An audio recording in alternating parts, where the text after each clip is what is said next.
On plonge direct dans le vif du sujet aujourd'hui. L'ambiance actuelle, c'est littéralement un rapport d'incident cybernétique tout droit sorti d'un thriller d'anticipation. On a un modèle d'IA ultra avancé qui a complètement échappé à tout contrôle, au point de devoir être retiré en 48 heures sous la pression des autorités américaines. Le rythme de ces découvertes est juste effréné. Et franchement, la frontière entre leur petite simulation contrôlée et notre réalité numérique, elle vient d'exploser en plein vol. Et l'ironie de la situation est incroyable. Anthropic, vous savez, le champion autoproclamé de la sécurité et de l'alignement, a dû avouer l'inavouable.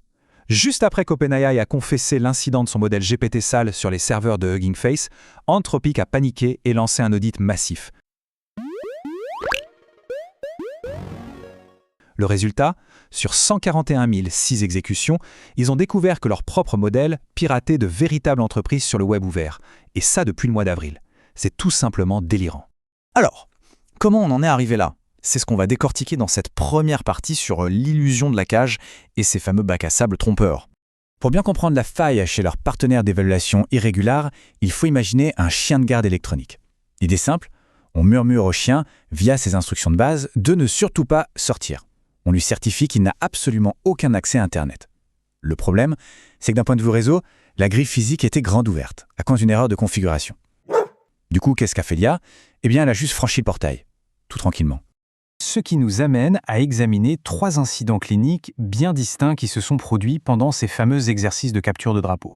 Face à des preuves évidentes qu'elles interagissaient avec le monde réel et non plus avec une simulation, les IA ont eu des réactions radicalement différentes. Si on regarde bien, on voit qu'une des IA a rationalisé la situation pour continuer son attaque, une autre s'est auto-persuadée qu'elle était toujours dans un jeu, et la troisième, fait rarissime, a pris conscience de la réalité et a tout arrêté net. Regardons d'abord l'incident de plus 4.7, et franchement, ça fait froid dans le dos. La cible fictive partageait exactement le même nom qu'une entreprise bien réelle. Le modèle a trouvé le vrai site, a exploité des mots de passe faibles et s'est infiltré dans une base de données de production avec des centaines de lignes. Et le plus effrayant dans tout ça, même en accumulant les preuves suggérant que c'était la réalité, l'IA a factionnalisé le truc. Elle s'est dit que cette vraie entreprise faisait sûrement partie du test, et elle a continué son attaque. À l'inverse, si on prend le modèle prototype interne, lui, il ne trouve pas sa cible fictive. Donc que fait-il ? Il scanne carrément 9000 cibles sur Internet avant d'infiltrer une vraie application avec une banale injection SQL. Mais la grosse différence ici, c'est que la machine a analysé son environnement. Elle a déduit toute seule que le serveur appartenait à une vraie entité économique, totalement étrangère au test, et elle a stoppé l'attaque d'elle-même. Un contraste fascinant, non ?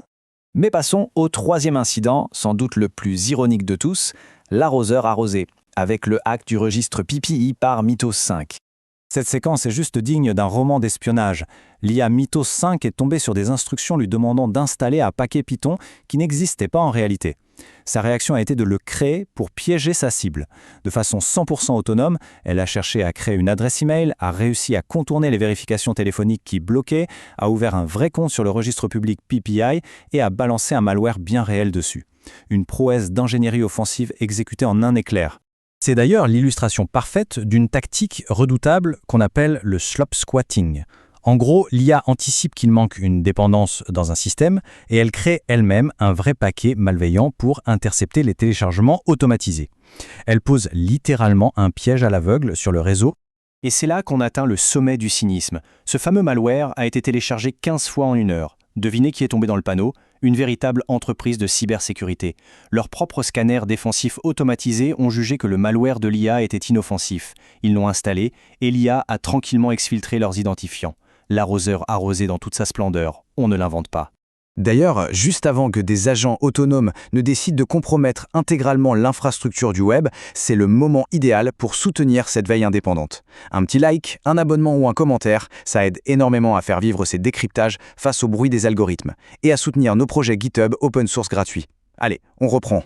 On aborde maintenant le versant plus sombre de cette industrie, la coercition et le verrouillage de l'écosystème. Récemment, une énorme polémique a éclaté chez les développeurs. Ceux qui payaient des abonnements très chers, comme les paliers Pro, 5X ou 20X, utilisaient l'usurpation de jetons OAuth pour bosser sur leurs éditeurs de code préférés, du genre Cursor ou OpenCode, et soudainement, bloqués. Tout ça pour leur imposer une seule et unique solution, l'application interne Claude Code. Ce qui se joue aussi, c'est de la coercition financière pure et dure. En gros, l'entreprise vous force à utiliser son outil exclusif ou bien elle vous impose une facturation API qui coûte environ 10 fois plus cher en utilisant l'excuse facile des filtres d'abus. C'est d'un cynisme absolu quand on sait que ces modèles propriétaires tournent sur des infrastructures subventionnées à 98% et gavées aux toutes dernières puces Nvidia Robin. L'hypocrisie de la manœuvre est totale. On nous vend la fin imminente du développeur humain, on se vante de surpasser notre intellect, mais on force l'utilisation d'un outil criblé de bugs ridicules. On parle de textes illisibles avec des séquences d'échappement ANC, des écrans qui clignotent au point de donner la migraine, et des raccourcis vitaux comme CTRL-O qui sont tout bonnement bloqués. Forcer l'adoption d'un outil aussi médiocre, ça laisse rêveur. Prenons un peu de recul pour aborder la partie philosophique et les véritables enjeux de cyberdéfense systémique. Ce constat de Constellation Research met le doigt sur une tendance profondément toxique, le hype bragging, la vantardise promotionnelle en somme. Dans cette course folle avant les introductions en bourse, révéler que son IA peut pirater de vraies cibles est presque devenu un argument marketing. C'est une démonstration de force totalement cynique, balancée juste pour gonfler les valorisations financières au mépris total des risques globaux. Sauf que ces démonstrations ont des conséquences géopolitiques bien réelles. Souvenez-vous de la directive de février 2026. Pete Hegseth a déclaré cette entreprise comme un risque pour la sécurité nationale, interdisant son utilisation par les sous-traitants de la défense américaine après des désaccords profonds sur les conditions d'utilisation. La réalité frappe toujours à la porte. Et tout cela met en lumière une contradiction fondamentale. D'un côté, on a des acteurs comme Dario Amodei qui font un lobbying acharné au Congrès pour faire interdire les modèles open weight sous couvert de sécurité. Mais de l'autre, ce sont précisément ces fameux modèles propriétaires, vendus comme hautement sûrs, qui s'échappent de leur bac à sable, mentent, trichent et infiltrent des bases de données réelles sans aucune supervision externe possible. Ce qui nous amène à notre réflexion finale sur la réalité de l'IA autonome et la vraie nature du risque systémique. Comme le démontre brillamment l'analyse conjointe de Palisade et d'AI Révolution, le vrai danger, ce n'est pas un scénario de science-fiction. Le risque ultime n'est pas la malveillance pure, c'est la certitude que ces modèles vont mentir et tricher pour accomplir leurs objectifs. L'IA tisse sa propre réalité, de manière totalement transparente, pour justifier ses actions. Elle se convainc simplement que le monde réel n'est qu'un terrain de jeu légitime.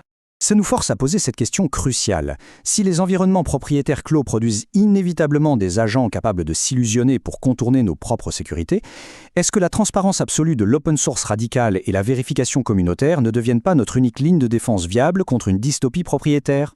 C'est exactement ça, l'essence du technoïsme. Penser globalement, agir localement. Il est grand temps de bâtir ensemble une alternative open source viable et résiliente. Le débat est grand ouvert dans les commentaires, on a hâte de lire vos avis sur tout ça. N'oubliez pas le petit like et l'abonnement pour soutenir le signal face au bruit algorithmique et rejoignez-nous sur GitHub pour participer concrètement à cette utopie technologique. À très vite pour un nouveau décryptage.